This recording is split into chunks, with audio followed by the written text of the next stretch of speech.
अस्सलाम वालेकुम गाइस, कैसे हैं आप सब। उम्मीद करती हूँ कि आप सब खैरियत से होंगे। तो आज हम लेके आए हैं चिकन कोरमे की रेसिपी। और इस रेसिपी की स्पेशलिटी ये है कि जिनके घरों में गैस बहुत ज़्यादा स्लो आ रही है वो किस तरह से अपने घर में चिकन का कोरमा बना सकते हैं। तो चलिए स्टार्ट करते हैं। सबसे पहले आपने लेनी है 1 किलो चिकन, 1 प्याली भर के कुकिंग ऑयल, 6-7 जवे लहसुन के और तकरीबन 1 इंच का टुकड़ा अदरक का, 3 बड़ी प्याज जिसको आपने बहुत ही ज़्यादा बारीक स्लाइस कर लेना है, 1 छोटा साशे कोरमा मसाले का और बाकी हम घर के मसाले इस्तेमाल करेंगे। अब सबसे पहले हम चूल्हे पे पतीली रखकर ऑयल डालेंगे और ऑयल हल्का सा गर्म होने के बाद इसमें प्याज डाल देंगे। अब क्योंकि गैस का प्रेशर बहुत ही ज़्यादा लो है इसलिए हम इस पर कुरकुरी प्याज तो नहीं बना सकते, तो हम इस पर ढकना ढककर प्याज ब्राउन करेंगे। थोड़ी देर में चेक करते रहना है कि प्याज ब्राउन हो गई है या नहीं। अब क्योंकि हमने ढकना ढककर प्याज ब्राउन की है तो ये बहुत ही ज़्यादा सॉगी और सॉफ्ट होगी और प्याज बहुत ही ज़्यादा ऑयली भी हो जाएगी। अब हम अपनी ब्राउन प्याज निकाल लेंगे और चमचे की मदद से या किसी भी चीज़ की मदद से इसका एक्सेस ऑयल निकाल लेंगे। अब हम अपने ग्राइंडर में अदरक, लहसुन, 1 छोटी प्याज और उसमें थोड़ा सा पानी शामिल करके अच्छी तरह से ब्लेंड कर लेंगे और एक पेस्ट बना लेंगे। अब हम अपनी पतीली के गरम ऑयल में कुछ गरम मसाले ऐड करेंगे, जिसमें 2 से 4 काली मिर्चें, 2 से 3 हरी इलायची, 1 बड़ी इलायची, 1 तेज़पात, 2 से 3 दालचीनी के टुकड़े और 2 से 3 लौंगे शामिल हैं। अब इन गरम मसालों को हल्का सा फ्राई होने के बाद हम इसमें ब्लेंड हुआ हुआ मिक्सचर डालेंगे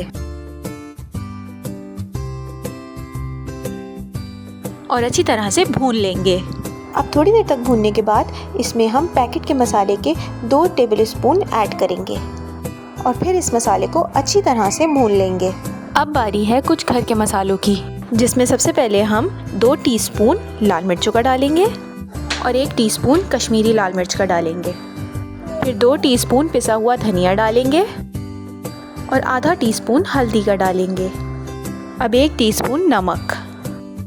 अब इन सब मसालों को अच्छी तरह से भूनेंगे और अगर मसाला जलने लगे तो थोड़ा सा पानी डालकर इसको और भूनेंगे। अब जब मसाला अच्छी तरह से भुन जाए और तेल ऊपर आ जाए तो बारी है इसमें चिकन डालने की। अब जब तक चिकन का कलर चेंज नहीं हो जाता तब तक हमने इसको अच्छी तरह से चिकन के साथ भूनना है।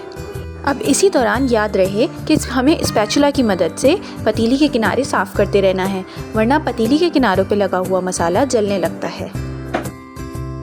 अब यहाँ पर चिकन का कलर चेंज हो चुका है तो हम इसमें 2 कप पानी डालकर इसे मिक्स करेंगे और चिकन को गलने के लिए पतीली को ढक कर रख देंगे। अब हम अपने ग्राइंडर में 1 पाव दही शामिल करेंगे और इसमें ब्राउन हुई हुई प्याज डालेंगे और जायके के लिए 1 छोटा चमचा पैकेट का मसाला भी डालेंगे। अब इसको अच्छी तरह से ब्लेंड कर लेंगे। अब चिकन को दम पर रखे हुए तकरीबन 15 से 20 मिनट हो चुके हैं और चिकन तकरीबन 80% तक गल चुकी है। अब हम इसमें अपना दही और प्याज का ब्लेंड हुआ हुआ मिक्सचर ऐड करेंगे। ब्लेंड हुआ मिक्सचर ऐड करने के बाद अगर आपको इसकी थिकनेस ज़्यादा लग रही है तो आप अपने हिसाब से पानी ऐड कर सकते हैं। अब इस स्टेज पर मुझे अपने कोरमे का कलर थोड़ा लाइट लग रहा था, इसलिए मैंने 1 टेबलस्पून इसमें कश्मीरी लाल मिर्च और ऐड कर दिया। अब इसमें बबल्स आने के बाद इसको कवर कर देंगे और हल्की आंच पर 10 से 15 मिनट और दम पर रखेंगे।